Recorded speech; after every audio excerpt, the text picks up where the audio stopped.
मेरे प्यारे बच्चों, जैसा कि आपने पिछले पाठ का अध्ययन किया और उसका एक्सरसाइज मैं आज भेजूंगी। इस वीडियो के साथ ही आपको पिछले पाठ का एक्सरसाइज भेज दिया जाएगा, उसे पूरा कर लीजिएगा। पिछले पाठ में जो आपने ज्ञान प्राप्त किया, हर पाठ अपने में एक नया ज्ञान लेकर आता है। इस पाठ में यह बताया गया है बेटा, अगर जो महाभारत का युद्ध हुआ था उसमें दो पक्ष थे, एक कौरवों का पक्ष था, एक पांडवों का पक्ष था। दोनों जो है दोनों भाई थे, है ना। तो दोनों भाई में जो कौरव लोग थे वो 100 भाई थे, 100 भाई थे, और उनके पिता जो थे वो अंधे थे, जन्मांध, आंखों से दिखाई नहीं देता था। और जो पांडव थे इनके पिता का नाम था पांडु और ये 5 भाई थे, ठीक है। तो ये 5 पांडु को जो है वनवास हो जाता है, क्योंकि जुआ खेलते हैं दोनों पक्ष, और उस जुए में 5 पांडु हार जाते हैं। जब हार जाते हैं तो उनको वनवास हो जाता है। 12 वर्ष का वनवास रहता है, 1 वर्ष का अज्ञातवास। इस तरीके से कुछ शर्त रहती है, उसके अनुसार उनको जंगल में रहना पड़ता है। अब जंगल में जब रहना पड़ता है तो उस दौरान वो जंगल की वस्तुओं को ही खाते पीते थे, जीवन बिताते थे। इस बीच वो लोग किसी दिन ऐसा था कि बहुत दूर तक जा रहे थे, अज्ञात जगह थी, जाते जाते तो उन्हें प्यास लग गई। तो 5 पांडवों में जो सबसे छोटे थे और चलते चलते वो थक भी गए थे, तो उन्होंने कहा कि आप लोग यहाँ विश्राम करिए और मैं अभी पानी की खोज करके आता हूँ, बताता हूँ कि कहाँ है पानी। तो वो दूर तक गए, देखे, पेड़ पर चढ़कर देखे, दूर तालाब था, वहाँ पहुँच गए। तो उनको खुद को प्यास लगी थी, उन्होंने सोचा पहले हम पानी पी लेते हैं, फिर हम पानी पात्र में रख करके अपने भाइयों के लिए ले जाएंगे। लेकिन जैसे ही पानी पीना शुरू किए, उस तालाब से एक यक्ष निकला और उसने कहा आप मेरे प्रश्नों का जवाब दीजिए, उसके बाद आप पानी ले जाइए। लेकिन उन्होंने उनकी बात का ध्यान नहीं दिया और वो पानी उठा करके पी लिए। जैसे पिए तैसे वो बेहोश हो गए। और इसी क्रम में 4 भाई आए पानी की तलाश में, और वहीं आए, वहीं पानी पिए और वहीं बेहोश हो गए। लास्ट में उनके बड़े भाई युधिष्ठिर आते हैं, जो धर्म के अवतार माने जाते हैं, ठीक है। तो वो उनसे जब यक्ष कहता है कि तुम्हारे सारे भाई देखो मेरे प्रश्न का उत्तर नहीं दिए और पानी पिए, और इस तरीके से बेहोश पड़े हैं, तो आप भी जो है या मर गए थे, ऐसा कुछ था। तो उन्होंने कहा कि आप भी इसी स्थिति को प्राप्त हो जाएंगे। तो उन्होंने कहा ठीक है, आप प्रश्न पूछिए, मैं आपके प्रश्न का उत्तर देता हूँ। तो उन्हीं के प्रश्न और जवाब इस पाठ में है, और पाठ का नाम है यक्ष युधिष्ठिर संवाद। यक्ष और युधिष्ठिर का संवाद। संवाद मतलब होता है वार्तालाप, ठीक है, बातचीत है। यहाँ पर कुछ शब्द है, जैसे यहाँ पर पहला मैंने ये लिखा है संवाद। संवाद मतलब बातचीत, वार्तालाप। दूसरा है किंशुद। किंशुद मैंने इसलिए लिखा क्योंकि किंशुद आपको हर लाइन में आएगा, तो उसकी मीनिंग है कि कौन। कौन को संस्कृत में किंशुद कहा जाता है, ठीक है। उसके बाद है गुरुतरम। गुरुतरम मतलब होता है अधिक भारी, ठीक है। गुरुतरम का अर्थ होता है अधिक भारी। फिर अगला है मनुष्यतः, मरने वाले का।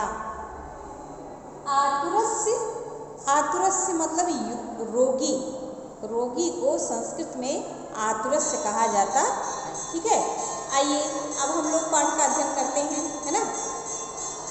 तो इसमें जो है सबसे पहले यक्ष पूछ रहा है युधिष्ठिर से, बात आप समझ ही गए हैं क्या स्टोरी है। तो यक्ष युधिष्ठिर से ये पूछ रहा है कि किश्विद गुरुतरम भूमि। किश्विद कौन, गुरुतरम भारी है, भूमि भूमि से, भूमि से भी अधिक भारी कौन है, अर्थात अधिक ज़्यादा महत्वपूर्ण जिसको आप कहते हैं, कौन है। भूमि से भी बड़ी कौन है, कहने का तात्पर्य ये है, भूमि से भी बड़ी कौन है। किश्विद उच्चतरम चखात। किश्विद कौन, उच्चतरम ऊंचा है, खात आकाश, आकाश से भी ऊंचा किसे माना जाता है। किश्विद शीघ्रतरम वातो, किश्वित मतलब कौन, शीघ्रतरम जल्दी चलता है, जल्दी चलने वाला है, किसे, वायो हवा से, तो हवा से भी तेज चलने वाला कौन है, किश्वित बहुतरम तृणात्, और घास से भी ज़्यादा अधिक मात्रा में क्या होता है, ठीक है, कौन है। अब हम आपको इसको हिंदी में बताते हैं। पहला प्रश्न है कि भूमि से भी भारी कौन है, भूमि से भी बड़ी कौन है, आकाश से भी ऊंचा कौन है, और हवा से भी तेज क्या है, तेज किसकी गति है, और तिनके से भी ज़्यादा फैलाव किसका है। तिनका कहने का मतलब घास का मतलब ये वो छोटी छोटी जो घास होती है, हमें लगता है धरती को ढक के रखती है, बहुत ज़्यादा मात्रा में उसकी संख्या रहती है। अन्य वनस्पतियों के कंपैरिजन में जो घास होती है, जो ग्रास जिसको आप कहते हैं, वो धरती पर बहुत ज़्यादा मात्रा में होती है। तो यक्ष पूछ रहा है कि उससे भी ज़्यादा मात्रा में क्या होता है। उत्तर देखें कि माता गुरुतरा भूमि, कह रहे माता भूमि से भारी होती है, बड़ी होती है। खात पितोच्चतर तथा, खात मतलब आकाश से, पिता ऊंचा होता है, पिता का स्थान आकाश से भी ऊंचा माना गया है। माता का स्थान पृथ्वी से भी ज़्यादा है, पिता का स्थान आकाश से भी ऊंचा है। और मन शीघ्रतरम वातश्चा, और मन जो है व्यक्ति का मन, वो हवा से भी तेज चलता है। ऐसे आप क्लास में आ रहे हैं, क्लास लेना, क्लास में बैठे हैं, एक सेकंड भी नहीं लगता आप अपने घर के किचन में पहुंच जाते हैं। उतनी तेज हवा नहीं पहुंच पाएगी, तो आपका मन पहुंच जाता है ना।